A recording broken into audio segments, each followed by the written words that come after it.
Hello, good evening, and welcome to the Talkin Kop. This is the Sunday Night Cop. I'm Gav, and as always, there's Emma and there's Keith. And Liverpool have gone to the City Ground in Nottingham.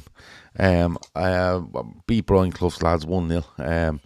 They beat them twice, 1-0, to be fair, very late in the game to take 3 points and put themselves level with Chelsea and Manchester United in that 4th, 5th, 6th sort of slot. United play Everton tomorrow night. It's a win, it's 3 points, but let's be fair, it was fucking putrid, right? And anyone telling you it wasn't is off their fucking bracket. Keith, before we come on, you said to me, couple of good performances, but my Jesus, it was like, do you know the way we bang on all the time about, momentum and playing and thing and that, and, games on Wednesdays, games on Saturdays, and you get into a rhythm. And now we're in the thing going, we're fucked with injuries, lads. We need these weeks off. Thank God we're in the top 8 in the Champions League. And it was like they turned up and went, we have completely forgotten how to run around and do anything football related in the 7 days since we last played a game, or 8 days since we last played a game. What the fuck were we watching for most of that, Keith? It was diabolical, wasn't it? When you take all the stuff into consideration, they played a game on Thursday. We've been fresh in Turkey. Yeah, like it was possibly the worst performance I've seen in years. I'd have to really think about a worse performance than that, because in my opinion, I said before you touched on it there, a couple of good performances. I thought the best player we had on the ball, apart from Szoboszlai, was Konate, and that's damning, because Konate is the player everyone give teams force it to, because they know he's going to give it back to them. We were that poor today. I thought we were abysmal. I thought we looked like we played, when you're an underage team and you're playing in a tournament or a blitz, and you've played 3 games, and then there's an hour's break or an hour and a half until the knockouts, and you go and out the lads know they can't qualify. Yeah, your legs are like lead, and it's like, couldn't move. Liverpool looked like they played a bleeding blitz, and then literally from the kickoff, the first minute, from the first fucking minute. I think 2 minutes in. Was it 2 minutes in? Hudson Odoi. Yeah. It's kind of Alisson has to come out and kind of block him off. It was Keith. Like, I'll let you keep awful. Going. It was just fucking terrible. No, I just thought it was so poor, Gav. There was no ideas, and that can't be down to losing Wirtz. We know Wirtz is the metronome at the moment that everything goes through and everything plays through. But surely other players are going to stand up and be counted. And a lot of big players didn't stand up and be counted today, which was very frustrating. It feels like you're bashing the same characters on this every week, and I'm going to bash the same ones again this week as the show goes on. But the lack of effort. I'll start. It wasn't just the Mo Salahs of this world and the Cody Gakpos. I thought Curtis Jones was abysmal. I thought Hugo Ekitike was abysmal. I thought Mac Allister, Gravenberg, dreadful. The list of them is endless of how poor that team was, how they went out and just cowered away from the ball. I just thought it wasn't a Liverpool performance. Now, I don't know what maybe Arne Slot has a blind spot or a bit of a black spot when it comes to Nottingham Forest. But it's not like it's the same Forest manager that beats him all the time. It's the blatant third different. Well, I know he didn't beat us today, but that's like the third different for fourth, maybe different Forest manager that's given him huge trouble. Yeah. No, the third one, because it was Nuno for the whole of last year, wasn't it? And then 4 today, or 4 this year. So, like, what is it with Nottingham Forest that he just cannot deal with, or it gets in his head? Because we watch it every week, and then we're seeing substitutions happening late on in games. Now, in fairness, substitutions had the right effect today. But the difference we saw, for example, when Rio Ngamoa comes on, to what we were seeing from our wingers before that, was pretty damning as far as I'm concerned for the lads who were there. People jump on and defend Mo Salah for what he's done and Cody Gakpo for what he's done. And look, I get that. We love these players. We've always had a problem. We've always loved these players and haven't had a problem before. But what we're seeing and the effort we're getting out of them and the work rate, it's so poor. I just thought that was abysmal today from Liverpool. In saying that, second half, Liverpool got a foothold in the game. without creating anything. And Nottingham Forest didn't really create anything either, only that Hudson-Odoi chance. There wasn't anything else really that they done. When you were listening to the commentary, you'd swear it was the Alamo, Liverpool were up against it, and then they lost the interest, the commentators, in the second half, as if Forest had shot their bolt in the fourth. Didn't one chance all they created. You know what I mean? It was huff and puff. It was all ball, putting us under pressure, but off our own turnovers. Everything was off our own turnovers. It was fucking disgraceful how Liverpool played today. But I don't know. It's how do you fix it? Do you get rid of a manager and keep all them players, or do you get rid of all the players and keep the manager? I think you have to do both. I think there's there's a lot of players in there that aren't. Do you know what I hate? I hate when players down tools on any manager and then start playing again when he's gone. I fucking hate that. Doesn't matter who the manager is or who the players are. Spurs don't do that. Spurs don't play with the manager, and then when he goes, they sold their tools. They just don't play. Yeah, they don't play. But I don't want Liverpool to do that. I don't want the new manager to come in and all of a sudden Mo Salah to be fired on all cylinders and Virgil van Dijk to be back to his imperious best. Obviously, I do want them players to be at their best, but I mean, I hate that mentality of not putting it in for one fella and then putting it in, because it's the fans really who are suffering. You know what I mean? I know the manager will get sacked or whatever, but I just think this Liverpool team need a whole, big decisions need to be made on some players, and a manager, I think that does need to be replaced in the summer. So it'll be interesting to see what happens, because for all that, we can blame the players for not being able to hit 5-yard passes. That's not Arne Slot's fault. Do you know what I mean? That's not Arne Slot's fault that Curtis Jones is giving up possession every few minutes today. It's not Arne Slot's fault that Mo Salah doesn't run back and help. It's not Arne Slot's fault that Alisson continuously kicks balls out into touch under no pressure. It's not Arne Slot's fault that Hugo Ekitike just ran around like a dog chasing his Mickey today. But it's Arne Slot's fault that he sets the team up like that. And it's Arne Slot's fault that he doesn't make changes to that team. So it's a bit of everything for me, what's going on at Liverpool. It's not one side or the other, it's everything. I don't like watching this current shite that we have to watch, but we have to watch it. That's the way it goes. That's the nature of the beast. But my God, it's absolutely terrible, turgid shite that we had to watch today. And look, we won it, and we deserve to win it. In all fairness, Forest, like I said, for all their huff and puff, they didn't create anything. They could still be playing. We've seen Liverpool games where we could be looking at them the next day and we knew they wouldn't score. I remember we went out, me and Emma, we were out watching United and Liverpool. Remember when Matt and Buffy were there, and that was a game when we said Liverpool could still be playing 6 months later than that game and wouldn't have scored. So there's games when you get like that, and I thought Forest just looked like they weren't going to score, but Liverpool just terrible. Yeah. Like Oz Copboy says there, at the risk of being positive, it's really at the point now where we just need the 3 points and we got it. You see, I get where you're coming from with that, but that's where we've lowered ourselves to now, right? And we're just, are we going to just look? I understand if you're going for a league title and you kind of have a hard day, because everyone wants to get at you and everyone wants to fucking, you're the big men to be hit, and Liverpool are the big men to be hit. They're champions. And there's sometimes where you're playing. They're not champions, Gav. They're always a big. Oh yeah, they are. They're probably them and United are the two biggest hits. The sort of way that teams will go for. But it's completely different when you're up the top of the table and you're really going for something, because you're winning most games. You're playing well. You have to play well to win most. And there is ones where you go, "Geez, we had to dog that one out. We weren't good." Blah blah blah. But now, like we're about a third of a season left. In around that, right? Just shy of a third of a season left. And all we're saying here now is, we're at the point now where we just need 3 points, we need to get them. Like, are we? Are we just at that point now? Or do we just get to the end of the season and we go, well lads, look, we got all the 3 points and we got the Champions League, so we just go into next season, and then what we'll do is we just get the 3 points and it doesn't really matter. The sort of way, because no one's going to stand for that.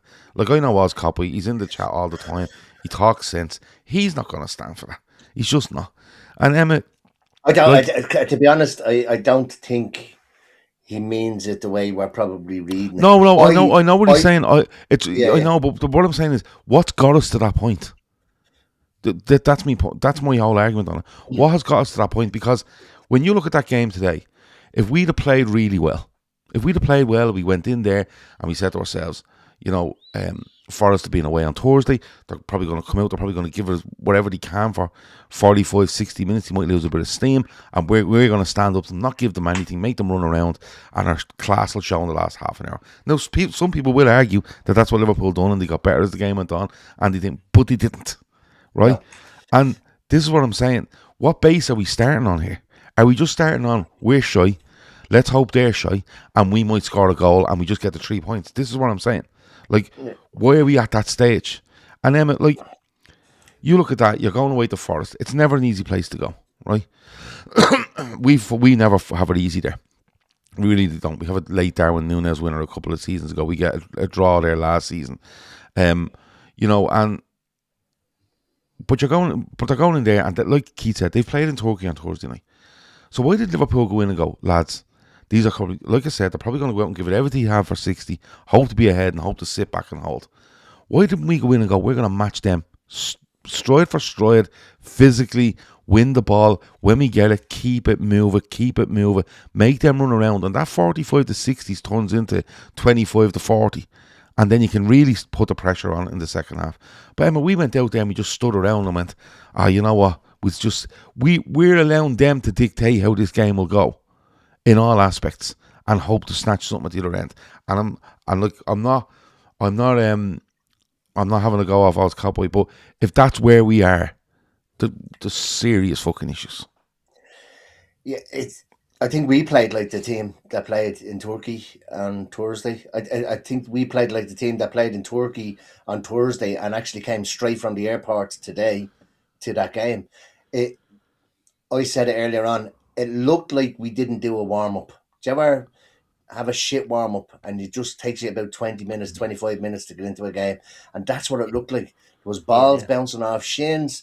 There was like the minimum. So if we went out there today and we played and we were passing the ball around and Forest were pressing the life out of us and they caught us in possession and they were breaking on us, and that's the kind of bad we were, you'd kind of think, well, fair play to Forest. But like Keith said, they didn't really create a whole pile themselves. It all came from our mistakes or our errors. But the bare minimum that you expect from professional footballers is that they can pass a ball 5 yards. We're back to today. We were back to like leaving passes short. Like Virgil in the first few minutes before the Hudson-Odoi mistake passes the ball straight into a lad standing 30 yards from goal, like literally straight to him. Then you've got Jones being caught in possession, and that's where the Hudson-Odoi chance comes from. It was just and I know I've been saying this for a long, long time. Why couldn't we have started the first half like we started the second half? like we showed our class and that kind of stuff. But even then, for the second half, I was thinking, we want these to be tired. At the start of the first half, I thought, right, well, we're going to kind of take a bit of this on the chin, like we did kind of a little bit against Sunderland as well, and we were kind of on the back foot, and we're going to kind of take the sting out of it, and then we're going to go and get. But that's not what it was today. It was completely just. It's a lack of ambition, Emma. It was like yeah, but yet there's then ambition in the second half. No, because what happens is, Emma, this is what this team are doing. This team are going out with a lack of ambition when anything is put up to them, and they shit themselves, right? So what happens is they start off rocky, then everything gets rushed. Then other teams smell blood and press them and do this, and they don't have the confidence to do anything to carry out any of this passing or beating a press or putting balls down channels and chasing them and pushing up. They don't do any of that. They just become passive, and they become. It's cowards football what they play. Let's call it so what it is. What changes at half-time? What changes at half-time is because I think he goes out and with a do not lose policy, right? Okay. So instead of taking that game by the scruff of the neck and saying these pricks are to be in Turkey on Thursday night, they probably didn't fucking train Friday, right? They probably had a warm down, maybe a warm down Friday, right? They probably trained and done a bit of tactical work yesterday, and they're playing today. We've had 8 days to sort ourselves out and be ready, right? And we went out there from the off and went, we're going to be passive, we're going to stand up, we're going to be hesitant, we're not going to pass the ball, we're going to fucking knock things short, knock things long, pass it straight to them. And every week I'm watching this team, Emma, and all I can see in them is they are scared fucking shitless of what they think they should be doing, and then actually what they're doing. And it becomes night and day. That's what's happening. But they don't look like that from the kickoff of the second Because half. what happens is as the game goes on, they actually gain confidence from the fact that we're so passive, right, and so fucking hesitant in everything we're doing, and we're still not losing, which is the main goal, right? That they actually start then to play and move, and they feel like it's nearly like anti-tactics, right? Where they just go, we have to start playing, we have to start moving here. And we can talk about tweaks and we can talk about that, this and that and the other. Liverpool were better in the second half. But they only actually looked threatening. They weren't fantastic, but they only looked threatening when they brought on Chiesa and Ngamoa. Yeah. Because they added a bit of energy. And I think Liverpool look at their best when they add that bit of energy and they add a bit of variety. I keep saying it, variety to the game, and a bit of pace to the game. And genuinely teams start going, fuck, he might actually run in behind me. He actually might run in behind me. He might put a good cross in. Because right now, and we said it last week and we said it the week before that, teams, Man City in particular, are looking at Liverpool now and they're saying to themselves, we don't have to worry about what's going on up there. We can play away from our frailties, right? Which City's frailties were that back four that day they played against us. Right, the back four of Núñez, Diaz, I think it was Kusanov, and Aït-Nouri, right? And they can play away from it, safe in the knowledge that the other way is absolutely fine, because Liverpool won't do it. They're a team terrified of what they're doing. But how many games and how many examples? Because I've a literal pain in my bollocks talking about on a Sunday night is shit first half, a little bit better than in the second half. How many times do they have to watch back games? Because they all watch the games back to say, why don't we start like we started the second half? Like, it's okay. Like you're saying, it's okay to do that. We should be kind of not passive with that. But like, I don't understand if this is like the third game of the season and we're kind of thinking, oh, this is new. Yeah, so they're trying something here. But you've just said it. 27 games in. Yeah, but you've just said it. How many times can they look at video and say to themselves, why can't we be better here? This is a tactic, Emma. It has to be a tactic. You don't go out and be awful tactic. You do not go out. You do not go out, right? You do not go out, right, and play like that many times for it to be a fluke and go, oh, it's happened again. We talked about it all week, lads, but it's happened again. Keith, it has to be a tactic. It has to be. It's a shit tactic. Like, what sort of? Because they what happens if they score two in the first half? And it's happened in previous games. They get two, and then you're goosed. Yeah, it's Roberts is there, lads. We've just won away at a place we haven't won for 40 years. Yet the first half was abysmal. Come on, we won there the season before last. Yeah, we won there. Darwin. Núñez got a last minute win, and we won I think we won away in the cup there a couple of seasons ago as well. So we have won there. Yeah, but it is a pig of a place.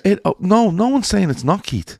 For us, but come here, they've been far better teams than the way this one's been performing though. Nottingham Forest, they've been dog shit all. Now, when they set up, I looked at their team today and I thought, Jesus Christ, that's a strong side. Okay, ours is strong, but our bench isn't fucking great. And then I was like, whoa, how are they not further up the table? You're kind of thinking. Yeah. But they've been playing shit. For us to go in and roll over as though we wanted to get our fucking bellies tickled, it's an absolute fucking disgrace. Like. But if you look at that team today, if you look at their team, Emma, and you say, right, Sangare is going to sit, and you're going to have Elliot Anderson, and you're going to have Morgan Gibbs-White, that to me is a strong midfield unit. Individually, strong players, but as a unit, it looks a strong unit. We went in there and just played and let them tickle our arse for the whole game, the midfield. The entire midfield were playing dire until, even when Szoboszlai went in there, we were still pretty shit, but like, to go in there against them and just seed the midfield to them with players like that is a very, very risky tactic for anyone to be doing. And I just, when you look at them, you're right, Emma, they should be higher up with the team they have, but we know there's all sorts of issues there, with the owner and all that, and he's a bit playing trigger happy and what have you. They signed so many players and it's really hard to, make it work around that midfield, but like, they're not a bad team, but we shouldn't be worried about going to Nottingham Forest. A team like Liverpool shouldn't have bogey grounds. You should be going to these places with a mentality of, we play our game and we force their style onto the opposition, especially a team down near the bottom. But this season, if you look at our track record, we've a bleeding nightmare against anyone hovering around that relegation zone. Bleeding banana skins for us all year, and that's damning. You know, we 3 home games against promoted teams, we didn't win a fucking single one of them. We're going to teams that are down there, and it's like handy 3 points or a point for them. Like it's just this season hasn't been right, and I get what the point. You know, we played well, we haven't played well, but we've got the 3 points. I'm usually an advocate of that. I think, you know, playing well doesn't It's matter. what champions do. Yeah, like, do you know exactly. What I mean? You know, I've no if we were problem close with at the that. top, that's probably what the narrative would have been today. Because generally speaking, you'll have played well up to a point, and then you just start plundering the points after that. Whereas we haven't played well all season. Like, we have not played well. We won the first few games of the season, getting all these late goals to win it. Didn't play well in them games. And then it flipped on its head and we were getting sucker punched with late goals. Didn't play well in them games. And then it went through a run where we were getting beaten at home for fun. Didn't play well in them games. Played somewhat decent around the time Salah went off the AFCON and didn't continue with that. You know, so we're not playing well all season, Liverpool. So that's problematic. You know, it's great to get the 3 points. I think, you know, it doesn't matter how you play. You get them 3 points, and we've clawed our way back up within touching distance of that top 5. You know, the reality is if you keep getting them 3 points, you draw in the United, the Chelseas and the Villas. You know, you keep dragging them down into a dogfight. But I'd rather see Liverpool starting to click somewhat and play good stuff and then take your 3 points. You know, to be going into games where you're 2-3-0 up at half time. How many times does that happen with Liverpool? Not that fucking often. And even this season, if it happens, yeah, still, if it's 2-0, you're like, oh, could do with another one here. Could do with a third. Do you know what I mean? And when we have gone out and smashed teams in the Champions League, we've played well in games. Some Premier League games we've done well. But we've not had it consistently. We've not been able to do it for 5, 6, 7 games in a row. 1 or 2, and that's it. And then we're reverting back to being terrified. And today we saw the reintroduction of the bleeding long throw. Every throw in that came in, Ola Aina was running over from the other side to take, and they were barreling them into the box. Just have to deal with that. But watching that today, we were shy. We got the 3 points. Forest, I think, were shy. I think it was maybe over-egging how good they were. They had a chance in the second minute or whatever. Other than that, the only other one other shot on target, and that was about 20 minutes in. So they weren't a great team either today, but we just made shit, man. So we made it too hard for ourselves. Is that not more damning? Like if we went out to play Nottingham Forest there today and they were playing great football, they quick tempo, they were passing it well, you know, they were getting down the sides, they were getting balls in the box, they were getting Gibbs White on it, and he was looking to, you know, manoeuvre and you know, orchestrate stuff. You'd be going, Forest have played really well here. Yeah. Right? But what I'm Which watching they have today, in the past against us. Absolutely, right? But what I'm watching today is, I'm watching a Forest side that, as a couple of people have mentioned in the chat, they're struggling to score goals, right? Yeah. And the Hudson and I chance early in, and then there was an attempt about 20 minutes in. They have 2 shots on target in the whole game, I think, right? Okay? So that's probably them too, right? But isn't that more damning on Liverpool that that's all Forest had to offer? And we were that poor in response. Like, yeah. if you're going to Forest and you see them and they're struggling to score, they're struggling to create really, you know, they're a bit ropey at the back, you know, if you get at them, they'll get nervous, and if you get a goal at the City ground, it's like all grounds, the ground starts to turn because they're struggling for goals, and when they go 1 down, the frustration comes out. You'd think Liverpool would have went, yeah, okay, we're going to have to deal with, like any ground, the first 20 will be a bit mad, but let's get our foot on the ball in that 20 minutes when we can and move it around. But our answer to what was clearly a poor Forest side that are struggling at both ends of the pitch really was to just be worse than them. Just to literally stand there and go, do you know what? We'll give you a fucking G up here and we'll be fucking terrible. On the ball, off the ball, intensity, second ball, whatever it might be, we will be worse than you. And we give you a big fucking leg up here in the first 45. And yeah, we got our foot in the second half, but that's down to Forest running out of steam. And people would say, well, that was probably our tactic, they run out of steam. But you can't be that risky and that poor in what you're doing in the first half and go, it'll be grand, lads. We can be absolutely shit here and we get away with it, because you can't 100% say that. And I think it's But so if we damning were on holding Liverpool. on, if we're passing and we were holding on to the ball and we were passive in the first half, but we were making our passes, we weren't sending loose passes, we weren't sending short passes.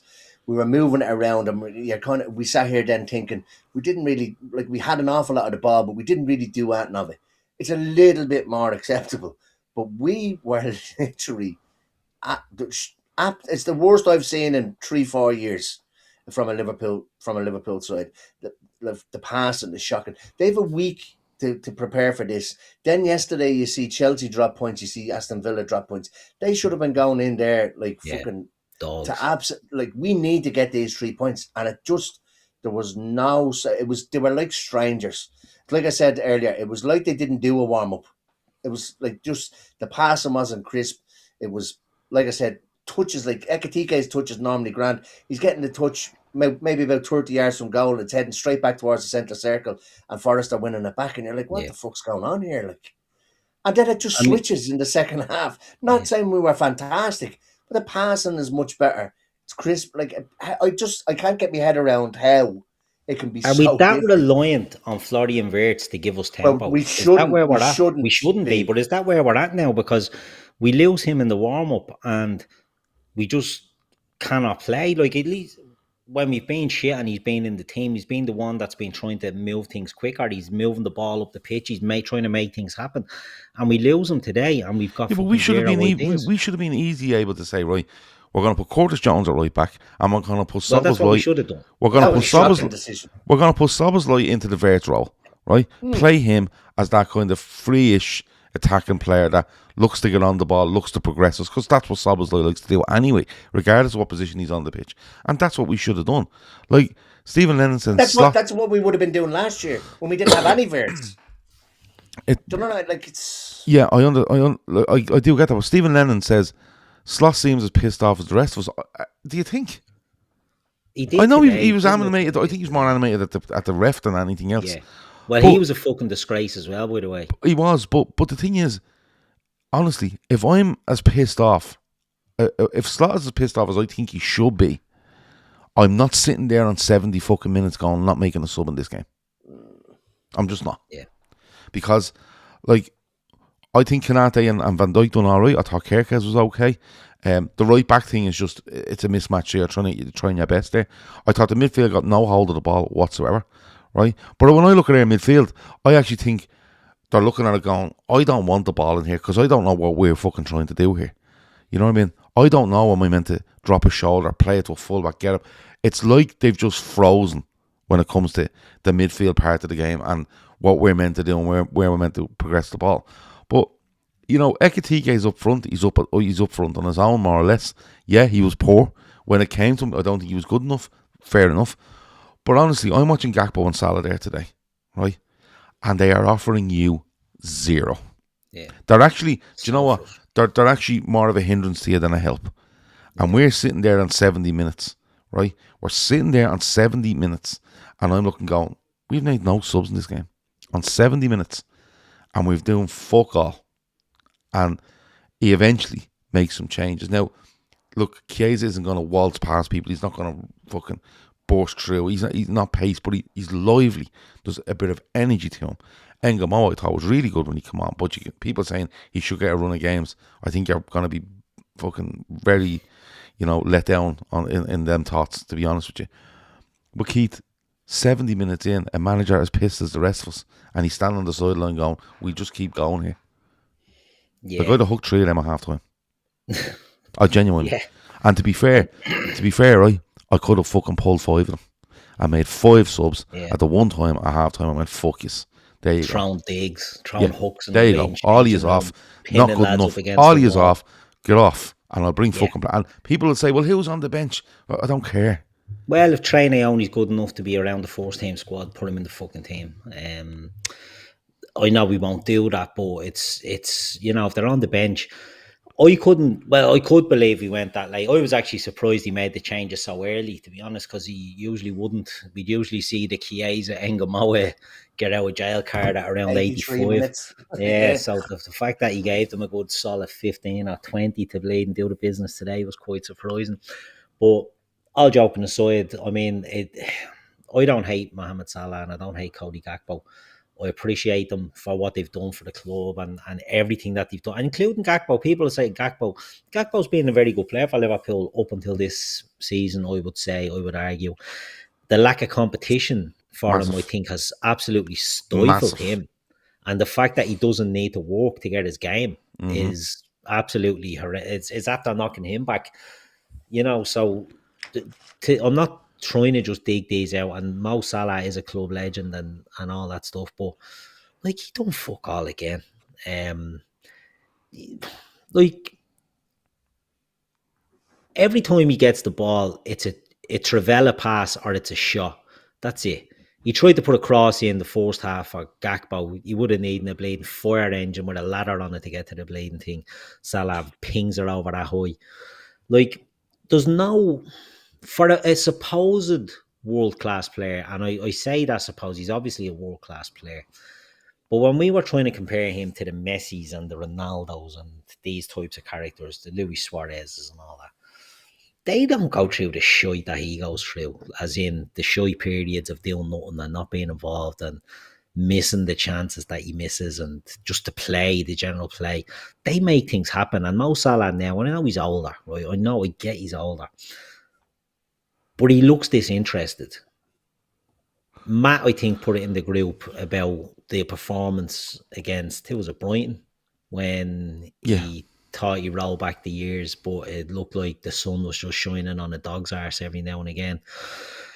Everything we're seeing from Mo Salah is just poor decision making and execution, in my opinion.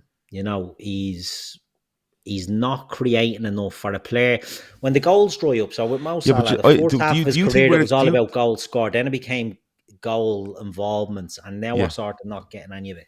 You know? Now I think, like, I think at times we struggle to watch the evolution of Mo Salah and go along on that timeline, because I think at times we expect, even though Mo Salah's 33, he's been doing it at Liverpool for 9 years now. He's played loads and loads and loads of football. He's still in brilliant physical shape. But I think we've spoke even 2 years ago about Mo Salah turning into this more of a 10. Yeah. And what I don't mean playing in the 10 position, but what I mean is, the guy, the fulcrum of the team. And, he mightn't burst by people anymore. He might, but he mightn't, right? So it was all about, he's a good footballer. He's strong. He can see a pass. He has got a good cross. All these little bits, right? He's got good interplay. And we've seen all that over the years, and people will say, no, he hasn't. He fucking has, right? You don't score all them goals without having good interplay, good pass, and whatever it might be, and having all those goal involvements, as you say. But when I look at Mo Salah, I'm not looking for Mo Salah anymore to be this flying winger that just set off down the fucking wing and you just go, you all go on off there, Mo, and do what your thing. That shouldn't be it anymore. But I would expect from Mo Salah today, and Cody Gakpo, if Cody Gakpo's low in confidence, or I think it's a competition thing. I'm with you on it, because I was only talking to Steve Murphy, who watches this show, last night, and I was saying to him, I've no problem if Liverpool go out and sign a brilliant left winger next summer, right? But I've no problem that they kept Gakpo at the same time, because Gakpo performs massively when he has competition. He looks like a guy that's just walking in going, I'm going to play. And that'll bring up the question, where does Ngamo go? Put Ngamo on the same thing you put Kelleher and the likes of Jones on, where they're with the first team, they fucking train, they play the odd game, but he's another year of development. And then you look to say, I'll move Gakpo on, and Ngamo comes in at 18, 19 to be the backup to whoever you sign, or take over, or be better than them. That's progression. But in these games, I expect both of them, if you're not bursting by people, if you're not fucking dribbling past fellas, if you're not, to at least when the ball gets to you, hold it up. Hold on to it. Be strong. Bring your midfield into the game. Fucking, you don't have to play Hollywood balls. Gerrard got to that stage at the back end of his career as well. When the legs started to go, he felt like he had to fucking hit the best pass in the world all the time. And we start going, stop. Just play the fucking ball. And we're not even seeing that from them. Like, I'd love if Salah come out that pitch and went, Salah, he didn't have a single shot. He didn't fucking get a single assist. But fuck me, he couldn't get the ball off him. He brought Szoboszlai into the game. He brought Jones or Wirtz or whoever was playing. He linked up with Ekitike. And he just was there. He was a presence. And he was the man that everything ran through. So he was a danger.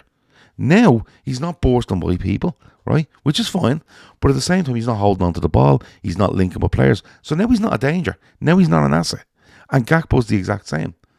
And for different reasons. And I'm watching that game and I promise you, next week, Cody Gakpo will start against, I think it's West Ham we play next, isn't it? Right? Yeah. Cody Gakpo will start against West Ham next week. And so will Mo Salah. Right? And we'll sit there and we'll pray to God that they have a good game. Right? And if they don't, we'll put Engamo on to try save a game, which is ironic because they won't give him a fucking game to influence. Engamo won't get a run. But I can't see an argument where Engamo doesn't start over one of them next week. And I don't give a fuck about his age, and I don't give a fuck about how much he's played.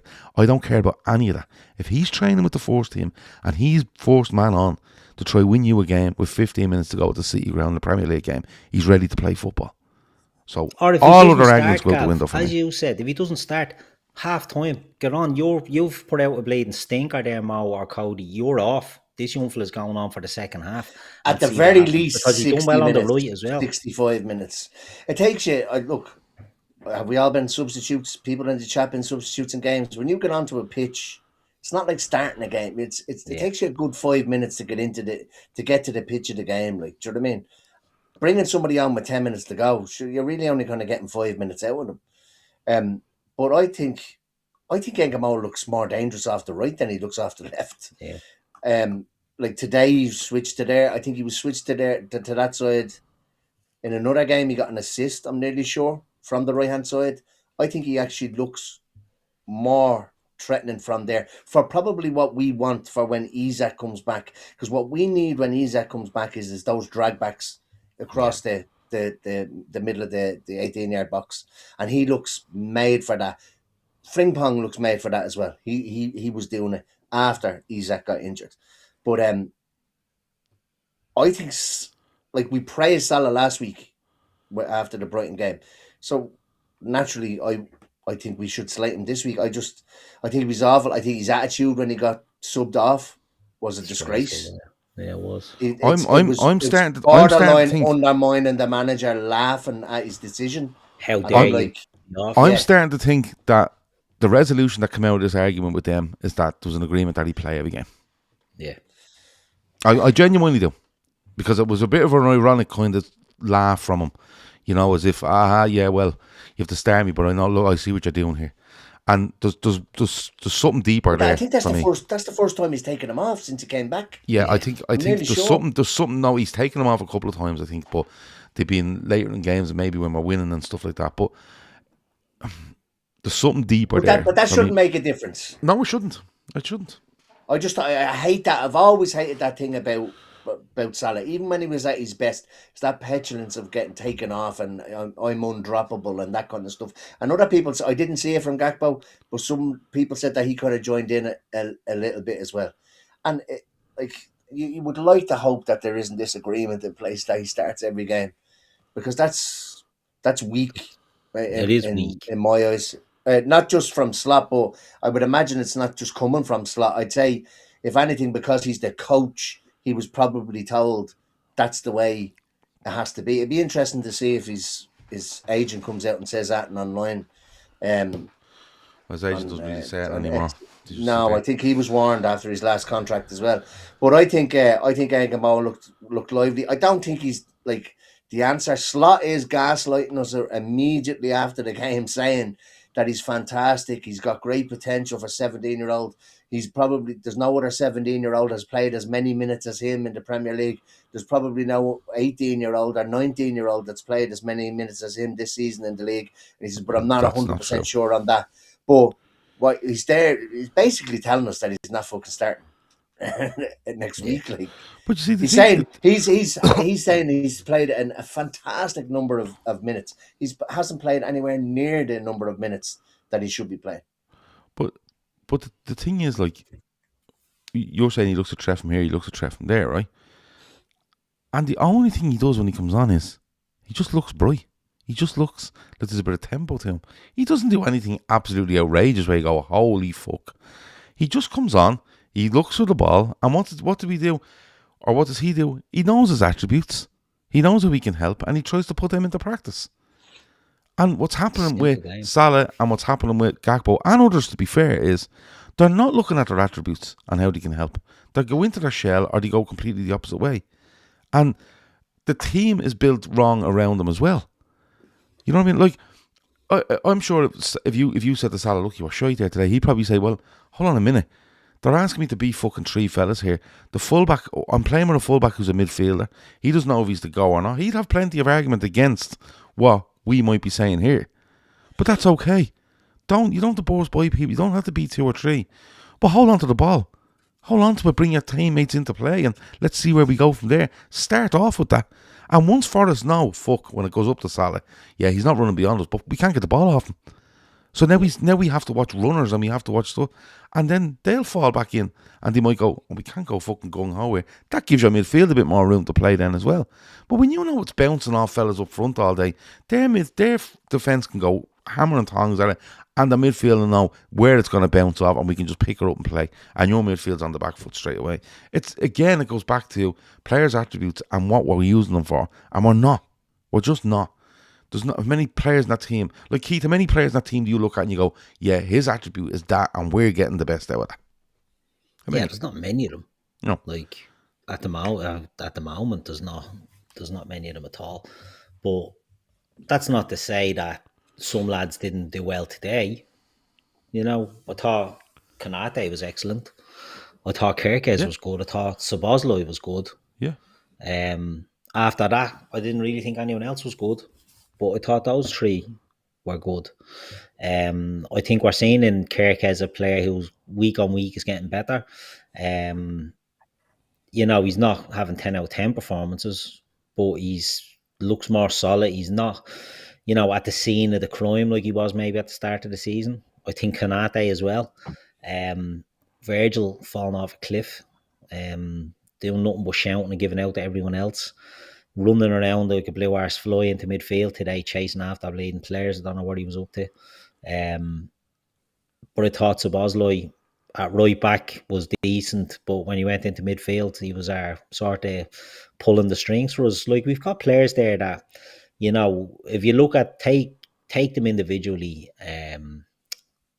Wirtz, Ekatike, Frimpong, Kerkez, Isak, all these new players that came into the team, and they've all got attributes that you can say, you know, we can build on. But our problem is we've got lads who are maybe at the other end of their career, certainly at the other end of their Liverpool career, and they're not, I'm not saying they're not trying or they're not giving their all, but they're not able to put out the best versions of themselves. Like we talk about Mo Salah there, bringing players into the game. The only player he brought into the game today was Nico Williams.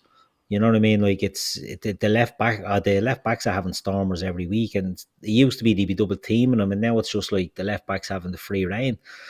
We look at a Liverpool team now where, again, I dug out Alisson a couple of weeks ago, but I think his distribution is fucking terrible. I think Van Dijk, terrible. I think Mac Allister's being terrible. I think Salah's being terrible. Gakpo's being terrible. These are all senior players. These are all senior players that are just, at the moment, I would say, are letting us down. That's not to say they can't turn it around. You know, it sounds like I'm constantly on at Mo Salah. I want nothing more than to see Mo Salah score 20 goals for the rest of this season. Well, how much is the setup? How much is the setup then, Keith? How much is the setup affecting them and what they would naturally do? Do they look like they're playing their natural game? Because I don't think they do.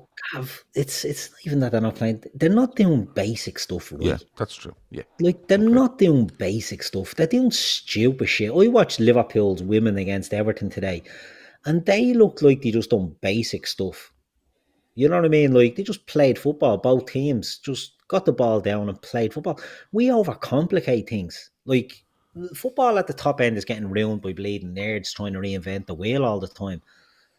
Liverpool went out there today, and for some reason they couldn't, you know, get the foothold in midfield, couldn't get the ball down, move fast. Like, you're not asking them to bleed and, you know, create a new type of fucking football here. We're asking them to get the ball down, move the ball fast. You look at kids at under 8s, under 9s, like you're teaching them that at that age. So why the fuck are professional footballers going into games and looking like they're after getting space jammed, that they don't know how to move it fast, that they take extra touches, that they do little fucking back heels when they're not on? Like the amount of times we gave that ball to Nottingham Forest today in that first half by doing stupid fucking things in our own half. Absolutely out of this world the number of times we've done it. Winston Kirkes, he's having loads of goals at Kirkes in there. I don't know Winston. I think he's doing well, but each their own. Gravenberg, terrible. A lot of people are saying I thought he was awful. You know, again, I go back to it. I thought 3 players played well and the rest were shy until Rio Ngamoa came on. But I just think we do the basics poorly at the moment, and there's no excuse for that. We can blame Arne Slot on his management side and his in-game management, but the players have to be able to do better. And it can't be tactics. It can't be instructions to just go and play porridge football and just fucking kick the ball whenever, you know, arrogantly just thinking they can just give little half-arsed passes and they're going to always go to where they want. You have to have a bit of bleeding pride. You have to have a bit of, you know, you have to have a bit of guts and a bit of bravery about how you play. You know what I mean? You have to want the ball and move the ball and pass the ball and show for the ball. You have to look to win the ball back. This isn't like, I'm not fucking Pep Guardiola here trying to, you know, reinvent that. And this is basics. And we don't do it. And you blame the players, you blame the manager, you blame everybody. I blame everybody on it because it's absolute fucking shite. Robert says you mean Robert Howe says you wouldn't think we wanted the City ground today listening to you. No, we said at the very start we won and we got 3 points and we're in that 4th, 5th, 6th sort of little bubble that's going on. But we got to win our Robert, Robert, I don't know how long you watch this channel or whatever, right? But we don't come on here and go, we won, yay, everything's fucking sweetness and like, because honestly, I'm yet to come across a Liverpool fan that came away from that game today going, that was great, wasn't it? When Liverpool didn't they do well? I haven't even come across anyone that's went, jeez, we got away with that one. You know, like we were poor there and we got that point. I've yet to come across one. Nearly everyone I've spoken to, Liverpool related, have said we were fucking awful, right? And we didn't get away when we were fucking deplorable, and that's what we were in all aspects of our game. And go on, Emma, you were going to ask a question. I was going to say, did you ask that question from a point of view of, do you think the players want to play at a higher tempo and they're being asked to play at a more passive? I think it's when I look at this team, right? I think our wide men are a massive issue, massive issue. Even in the sense of we used the wingers or wide men over the years, Salah included, of being absolute match winners. You know, it doesn't matter who we play up front, lads. These two out wide are fucking unbelievable. And when I watch this team now, I think there's so much uncertainty over what they're trying to do in getting the ball from back to front, right? And what they expect to get from the wide men in terms of getting the ball to them. You know, when we get it to them, what's going to happen? Are we able to play football? Are we able to go past players? And it's. I think there's a complete lack of confidence in them. That's where I think they are. I think the rest of the team are thinking, when this goes up here, we're probably going to fucking lose it, and we're turning around again. And the midfield just becomes a bit passive. Is the word I keep using, and it is, because Liverpool teams of the past, even when you look at your functional midfield, as they always called it, when the ball went up to them wide men, our midfield went brilliant. We're going to push right up here because A, they don't lose it, B, they usually make a chance, and C, if they do make a chance and the other team get away with it, we know exactly where this ball's landing. It's either coming around this area on the edge of the box where we're going to fucking kill to get it, or it's going to be launched over our heads, and our two centre-backs love all that shit. They just deal with it and we play. But when I watch this team now, especially when our centre-backs get it, it's like our midfielders are like, if you pass it into me, right, I'm going to give it back to you. And if I don't, I'm going to give it out to this guy. And then it's like a guessing game when it gets out wide. Where's he going to go? What's he going to do? Is he going to keep it? I'm not letting the midfield off with today. But when I look, I just think, and look, I could be wrong. Salah could come out of the team and put someone else in, and Gakpo could come out and put someone else in, and we could be literally going, lads, this is the tactics. Look, these forwards are being asked to do this shit. But I don't think it is. I don't think it is. I think it's a player I think in Salah it's a player that's evolving, and I don't think we're doing our best to deal with his evolution in terms of let's play around what he now offers. And I think there's another player over here that has no competition and has gone completely off the boil. And because of that, there are outlets. They're our main outlets, because when you get the ball wide, that's when Vert's bang.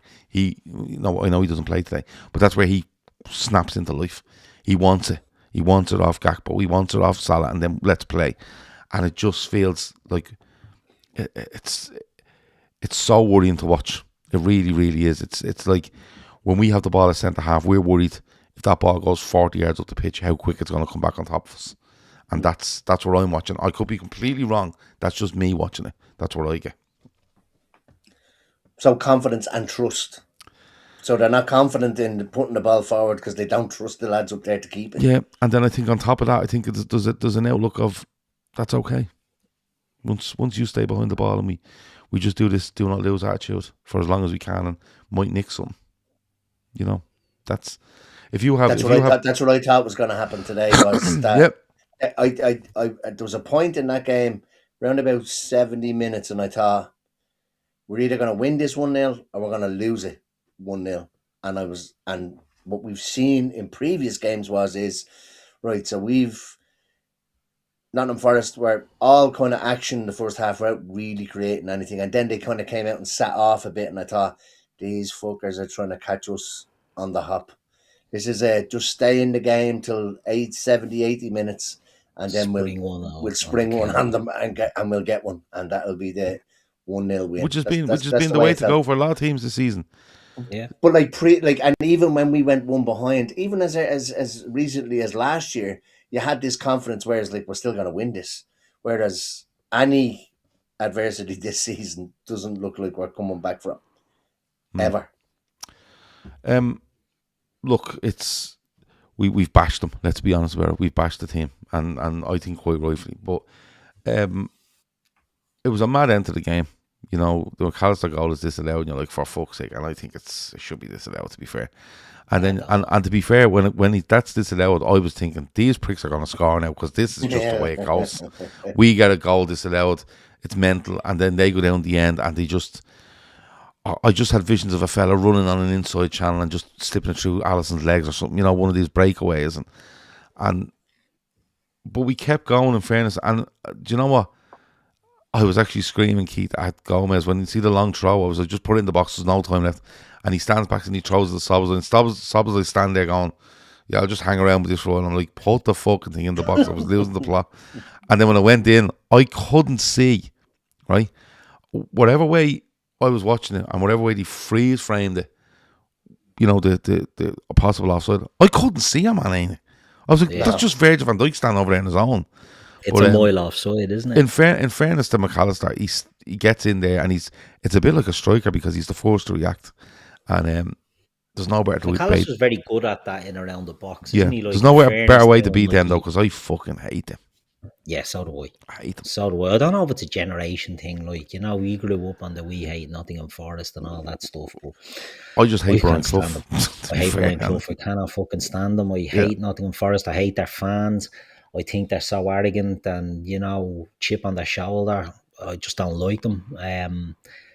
So I was delighted to get the win in that fashion. And it was funny, because the commentary I was watching, and I don't know who it was commentating, but they were giving out that it'd gone to 95 minutes. They added 5 minutes on, it's gone to 95, and they're like, surely this is the last play. And you're like, we scored on, I think it was 89 something, and it didn't kick off again till 92.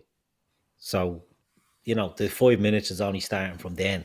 But they were willing Forest to not lose. And look, I know it shouldn't ruin the fucking thing for me, but I hate commentary that's, biased one way or the other. And that goes for biased for Liverpool when it the likes of Carragher and all that. I fucking can't stand it. And I thought the chance was gone after the first one. I thought that was our chance. I didn't think we'd have got, I wouldn't say a carbon copy, but a copy in the sense that it's Alexis Mac Allister in there hammering one home, from a rebound or a knockdown. Great way to win it. It was like the Nunes one a couple of years ago. Yeah, and Real Talk actually says Great way something to there, win. which is a great show. He said Szoboszlai did exactly the same actions as Mac Allister did for the Nunes winner. Do you remember Yeah. where he steps and he goes the other way and then he clips it to the back post? Yeah. It was kind of the opposite, though. I think Mac Allister's one's left foot, this one's right foot. That's a good Yeah. spot, actually. Now I think of the goal, it's very, very like it. Similar to it, except this one's off a rebound. But a great way to win a game, despite everything that had gone before it. And somebody had gone into the chat earlier saying, "Oh, we've slated it. Win's a win. Did we not watch the game?" And we were quite clear from the start of the show that we were better in the second half. But Yeah. I thought we deserved the win. Forest just, as we've said numerous times, all huff no puff, and I think there was only going to be one winner in that game. I wasn't worried about them going up and sucker punching us because I just got that 100%. sense. No, I got that sense that they wouldn't have scored. I know it's sort of the fear factor, but when you get that sense, I've had it about Liverpool many a time, and I just felt that they weren't going to score.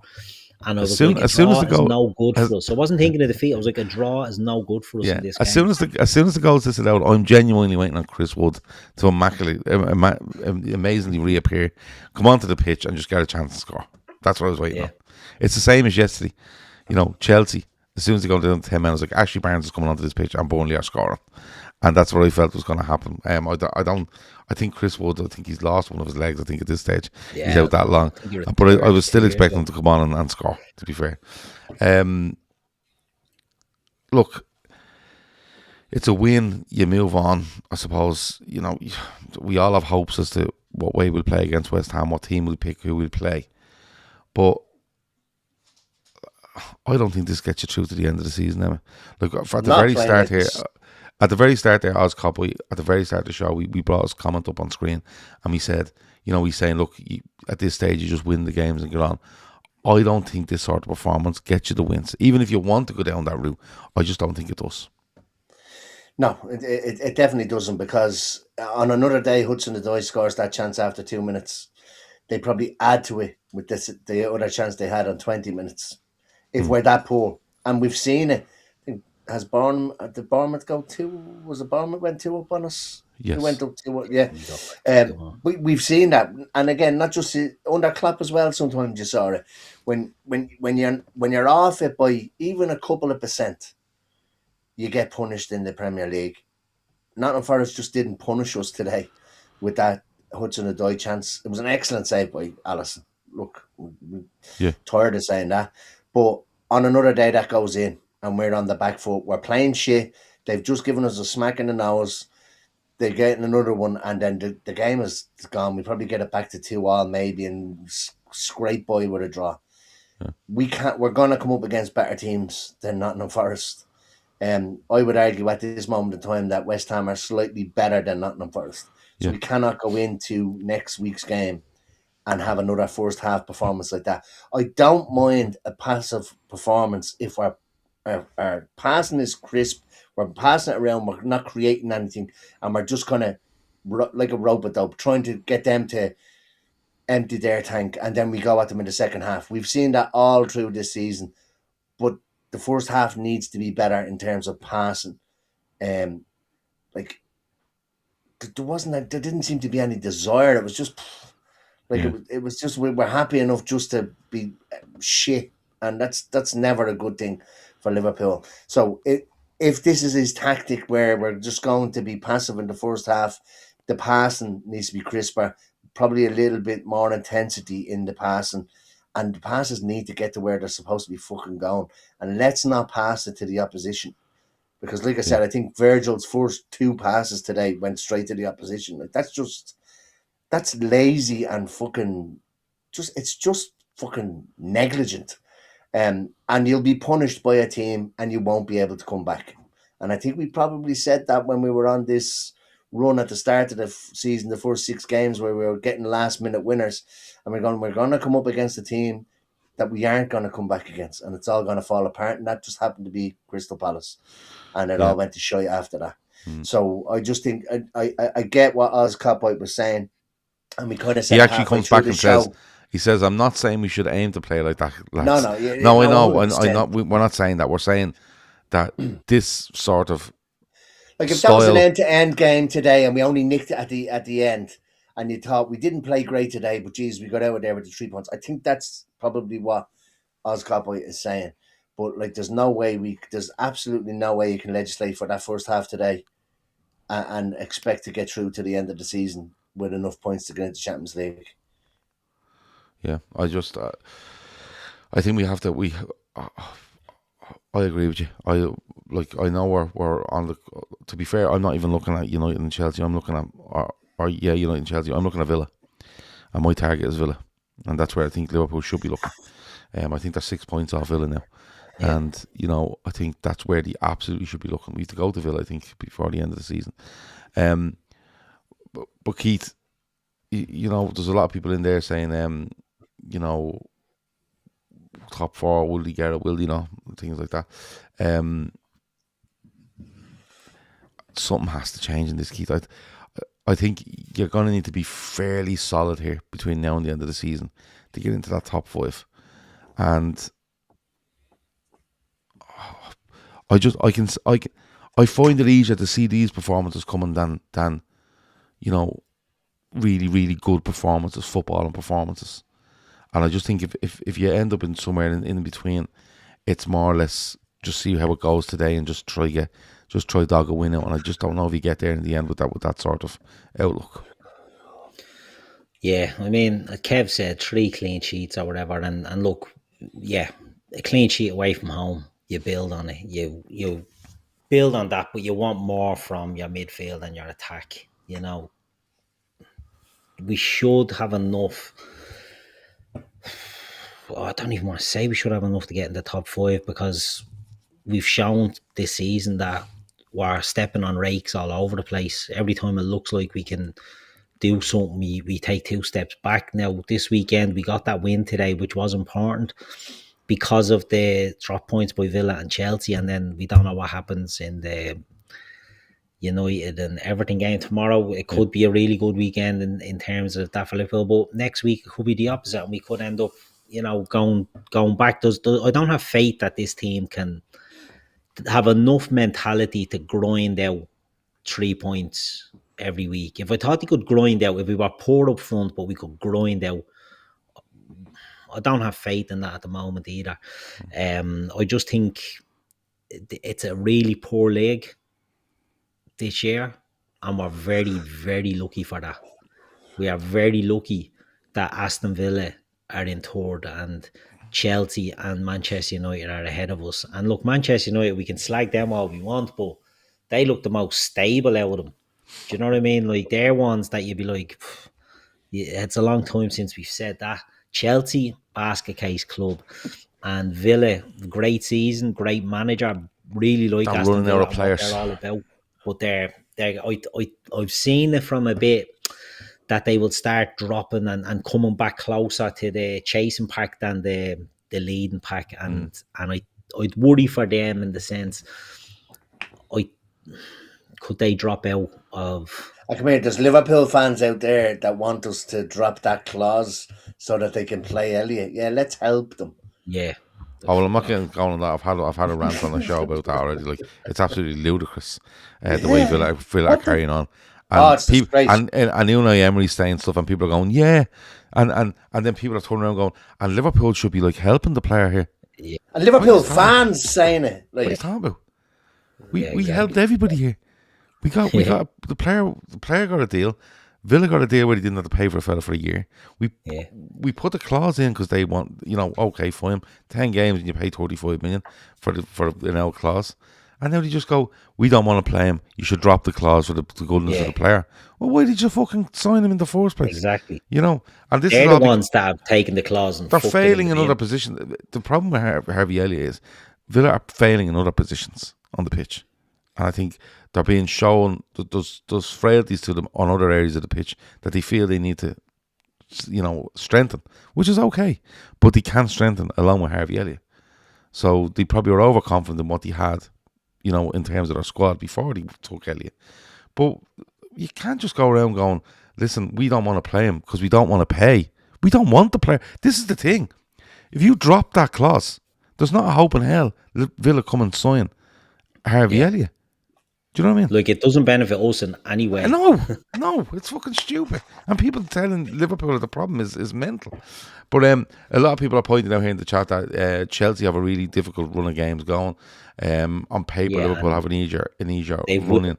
Trainers managing them as well, which isn't going to help them. Yeah, so it's gonna be tight up there at that part of the league. I want to give a shout out to Arsenal for Life, who's in there. He said he enjoyed the win today. But sure, but honest question, Arsenal for Life. And I know you're buoyant after the win, and that's fair enough. And I'm not going to slag you, because you're in here all the time. To be fair to you, but to me, Spurs looking a world of trouble as well, lads. Just before we finish up, Spurs looking a world of trouble here. I don't know what the Igor Tudor experiment is. To me, it feels a bit like Alan Shearer and Newcastle. That's what it feels like to me. I don't know what they think it's going to do. Like, I know we sort of was at Juventus, and are they looking at a CV with a big name? I don't think he's been at a club for more than 9 months in the last 2 years. I don't think he's going to he must be in a beat with your man George Shamack just having the crack. That's what he must be doing. But I don't see they're too good to go down on paper. It would be the biggest sort of, I would say, the biggest shock relegation if they were to go down, based on the fact. Oh, be the biggest. What's the last one? Probably Villa. Maybe was a big. No, because Villa. You see, the thing was when Villa went down in 2000 and was it 16? They went down. Was it 16? Yeah. But it was coming for them. Like that was. No. I know it was, but in terms of size of club, institutions. Yeah, well, Sheffield Wednesday left. Sheffield Wednesday be quite a big club, and they left. One of the best stadiums in the world. They built one of the world's best stadiums. They've got. I think it would be the biggest. It would be the biggest relegation in Premier League history. I think so. People say West Ham, the great West Ham team that went down that. No, West Ham aren't the size of club. West Ham are the yo-yo as well. Yeah, if they were to go down, they would be. It would be cataclysmic because the money they spent on that stadium, and to be seeing that in the Championship would be absolutely fucking scandalous.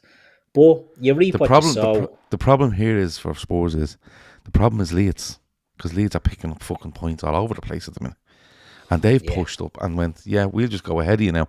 We just and you see people would say they're too good, and it's Forest and West Ham behind them. They're too good if they have all of their players. But they don't. And the other thing here is their injury thing is fucking horrendous. The other thing here is that regardless of what Forest done last season, right? And you look at Forest and who's the team around them? West Ham, right? West Ham are a basket case. They're mad, right? So it'd be literally like, we might go down here, lads, but if Spurs get closer to them, the pressure that comes on Spurs is fucking insane. They're literally only 4 points above the relegation. Yeah, it's absolutely. They're only 10 ahead of Burnley, and Burnley look like, I know they're not going to get that many wins, but they're putting up more of a fight.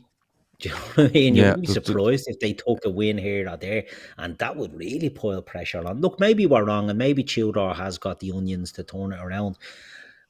I just can see them doing another managerial change before the end of the season.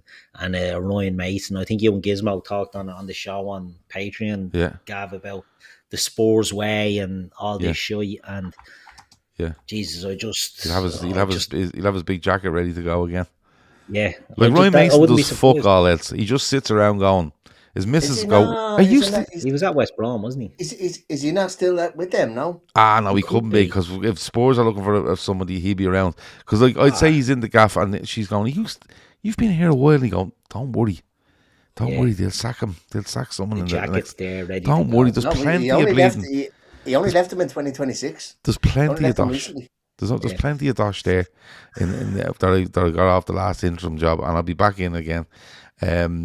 Alex says, bring back Tim Sherwood. Remember Tim Sherwood last week? Come Well, here. all these players are Was he shy. there for that job, But give me didn't the he? job and I'll sort it out. Like, yeah. He did a North London Derby combined 11. Didn't pick one Spurs player.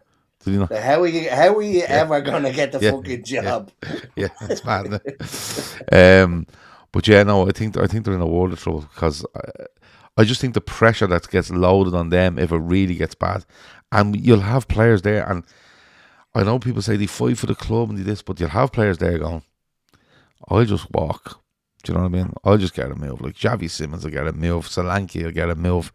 You know, a couple others. There's a couple there on loan, isn't there? Mickey Van de Ven. Yeah, they'll all get that moves. You know what I mean? Christian Romero's done everything he can to get out of the club anyway. We spoke about this when Everton were flirting with going down a couple of seasons ago. That Spurs are that big, or like that used to being in the Premier League, that I would doubt that any of them players have relegation clauses in their contracts either. Maybe so. They'd be fucked, stuck on big money. Well, although I think Postecoglou said that they don't pay big, so I can't imagine any of them being on massive money. Yeah, but it would be massive money for the championship. Correct. And that's the thing. It's definitely one that you have to watch. Like Ashley says there, they've 7 wins all season. I suppose. Yeah. They've played 27 games, I think. You know, it's no better than last season, to be fair. Right, we're gonna go. Is there anything else before we go, Emma? No, all good. No? Anybody want to buy some chairs? Emma's just stockpiling chairs there, lads. If anyone wants them, he's discovered Vinted. He's selling everything. Yeah, no, these ones here are I think they're black leather, leatherette as they would call them around there. No, they're actually leather. Are they real leather already? Plus, his better half has put covers over them, so the leather is actually being protected. And Emma has told us he's probably sat on one of those chairs about 3 times in the 10 years they've been in the house, because. You know, he eats his dinner in the sitting room. He's a man. I have an island. I have notions. I have an island. Oh, do you? I sit on the high stool eating a dinner, do you? Oh, yeah. Yeah. There you go. The people that have an island, that feel the need to say they have an island is phenomenal gear, isn't it? So if you're looking for chairs, there you go. Brian has asked this again. He says, Keith, listen to J. Cole's new album. No, Joe Cole brought out an album. I haven't, Brian. No, I'm actually listening to a lot of Alice in Chains at the moment. That might correlate with Liverpool being absolutely fucking septic. That I'm listening to sort of grunge stuff from a fella who was addicted to heroin. Okay. So, you know, that's where I am. J. Cole just have to wait till the summer comes around. He's in the depths. He's in the depths here. Don't be asking. Is J. Cole fun and upbeat? He's a rapper, yeah. So he doesn't stand a chance. Keith's in the absolute depths here, right? Leave him alone. The depths I'm listening to play. I'm looking at albums called Jar of Flies and things like that, and that's where my head is at the moment. Holy like watching Liverpool as a jar of fucking flies. Brandon Chase says, Emma, will you sell me 3 chairs? You'll have to tell me who Veranda Cheese is again when we... I'll tell you afterwards. Yeah. Right. Steve Murphy says, great band. Oh, if it's grunge and all that mess, and Steve's mad into it. Alice in Chains are great. Yeah, but Steve doesn't like anything else then. Like, he's no repertoire to music, Steve. Like, it's just all fucking rock. Simple, man. He likes what he likes. Yeah, it's just heavy metal shit, and everything else can fuck off. Anyway, we'll hook you up with Veranda chairs there, and you might take 3 of them chairs out of your hands. Did you not do the thing up your way where the council come around every so often and just take everything? These aren't going for free, by the way. I was giving some... Bonfire collectors store down. Steve Murphy said it's pure lies. Steve hates everything. Steve's real, that's what I like, and everything else can fuck off, and you know it's Steve. These aren't going for free. Right, come on. They were 300 quid a chair when we got them now. Like. The ones behind you? Yeah. And you're stacking them there like you're going to fucking make a bonfire? That's it. Okay. We should get Keith a partnership with Spotify. Yeah, we should. Walrus Gumboot says, listen to Cancer Bats in the car. Mrs. told me to turn her off. Cancer Bats? Is that the name of a band or a song or what? It's a bit bleeding mad, that one, isn't it? But yeah, go and see the new Jeff Buckley documentary, Keith. Good antidote. It's meant to be very good. I do like Jeff Buckley. Yeah. There you go. So there you go. So if you need chairs, amateur man, he's like fucking Des Kelly over there with all the gear. Fair play to him. And Keith, you're listening. Keith in the depth of depression. He's fucking listening to all sorts of stuff. Listening to Lane Staley all night, wailing away. Great singer. Going on, listen to a bit of Alice in Chains. A bit of the MTV Unplugged Alice in Chains in 1996. And I think it was Lane Staley died in 2002. But he only performed with them twice or something after that.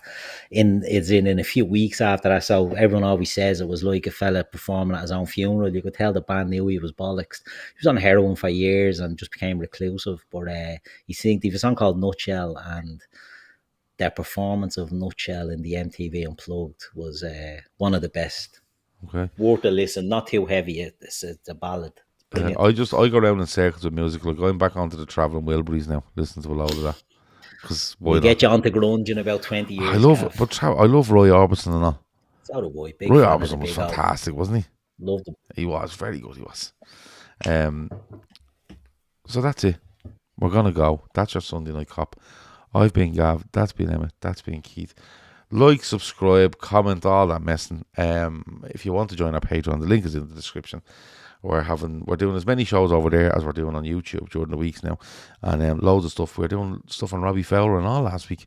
Goals from Robbie Fowler, great to watch, absolutely fantastic just to watch that. But because we've no midweek football on this week, we will throw in a couple of kind of bonus shows where we just think up stuff and go, yeah, let's do that. So and people are enjoying it over there. So try for a month. It'll cost you about $5. And if you like it, stay. If you don't, just leave. There's no problem. You're not locked into anything. You can literally do it for a month, and then if you don't like it, you can fuck off. And we won't hold it against you. Anyway, thanks a million for watching. Liverpool have won. They've been terrible. And there was a Forest fan actually in the chat there, and I should have read out his comment because he was the only one. And he says, Forest fan here, congrats on the win. Honestly, we probably deserve the point, but if you don't take your chances, Liverpool will punish you later on. Controversial call aside, that's football. Fair enough. We're out. Talk to you in a bit. Good luck. Over now. If you need chairs, ring Emma.